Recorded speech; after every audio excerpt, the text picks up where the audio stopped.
तक सत्य का साहस। नागपूरच्या अजनी परिसरातून एक धक्कादायक आणि माणुसकीला काळीमा फासणारी घटना समोर आली आहे। लग्नाचे आमिष दाखवून एका अल्पवयीन मुलीवर अत्याचार केल्याप्रकरणी अजनी पोलिसांनी एका नराधमाला अटक केली आहे। मिळालेल्या माहितीनुसार अंशुल नाडे असे अटक करण्यात आलेल्या आरोपीचे नाव असून तो भंडारा येथील रहिवासी आहे। पीडित मुलगी ही अल्पसंख्याक समाजातील असून ती अद्याप अल्पवयीन आहे। पीडितेची कौटुंबिक परिस्थिती अत्यंत हलाखीची आहे। वडील व्यसनाच्या आहारी गेलेले तर आई मजुरी करून कुटुंबाचा उदरनिर्वाह करते।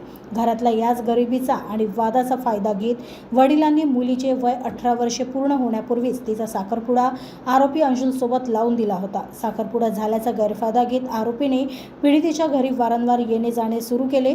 लग्नाचे वचन देऊन त्याने तिच्यावर अनेकदा अत्याचार केला, ज्यामध्ये पीडित मुलगी गर्भवती राहिली। हा संपूर्ण प्रकार तेव्हा उघडकीस आला जेव्हा मुलगी उपचारासाठी भंडारा येथील रुग्णालयात गेली।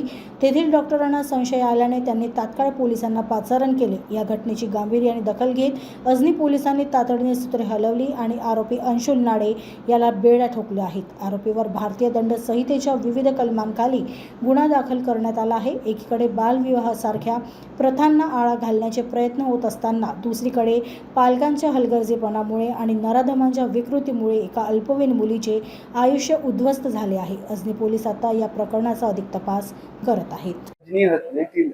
एक अल्पवयीन मुलगी ही हिचे आई वडील हे काही कामधंदा करीत नसून दारू पितात व आई मजुरीला जाते आणि आई वडिलांमध्ये नेहमी भांडणं होत राहतात व त्या कारणाने वडिलांनी ती आता 18 वर्षाची होण्याचीच आहे, परंतु आधी साखरपुडा करून घेऊ आणि त्यानंतर तिचं लग्न करू असं त्यांनी ठरवलं। तर 2 ते 3 महिन्यापूर्वी त्यांनी साखरपुडा केला।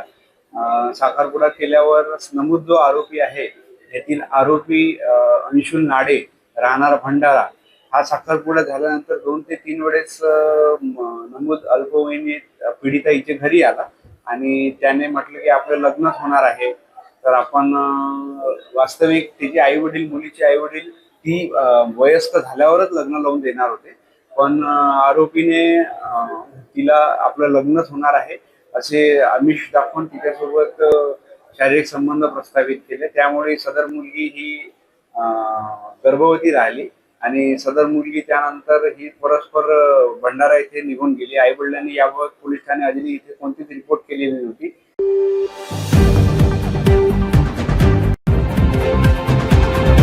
अब तक सत्य का साहस।